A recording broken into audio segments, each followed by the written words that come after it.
Sipas drejtorit të përgjithshëm të Autoritetit Kombëtar të Veterinarisë Roland Meçaj, shërbimi veterinar i Juglindjes ka marrë mostrat e një tufe baktish të dyshuara si të infektuara dhe janë dërguar për analiza laboratorike. Sipas analizave fillestare, tufa është konfirmuar si e infektuar me murtaj, por duhet pritur përfundimi i analizave.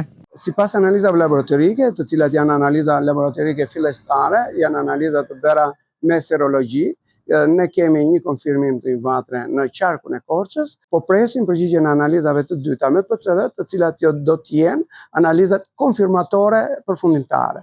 Në rast se do kemi një rast konfirmuar pozitiv me smundjen e murtajës së ruminantëve të vegjël, do të merren të gjitha masat ashtu sikurse të gjitha tufat që ne na kanë dalë pozitive. Nga ana tjetër, drejtori i përgjithshëm i Autoritetit Kombëtar të Veterinarisë ka bërë me dije se të gjithë blegtorët në vend, përfshi dhe ato të Juglindjes, të cilët vitin e kaluar kanë humbur fermat e tyre blegtorale për shkak të ruminantëve të vegjël, do të shpërblehen për dëmet e shkaktuara. Smundja e ruminantëve të vegjël apo murtaja e ruminantëve të vegjël që preku vjet Shqipërinë ka dëmtuar një numër prej rreth 2000-2200 krerë të imta dhe gjithë vlera e këtij dëmtimi do të shpërblehet nga buxheti i shtetit. Është tashmë në proces kalimi i vlerave financiare sipas fermerëve, sipas vlerave të përcaktuara nga shërbimi veterinar, por edhe nga arebet, sepse kanë qenë pjesë e vlerësimit të gjitha kafshëve të dëmtuara vitin e kaluar.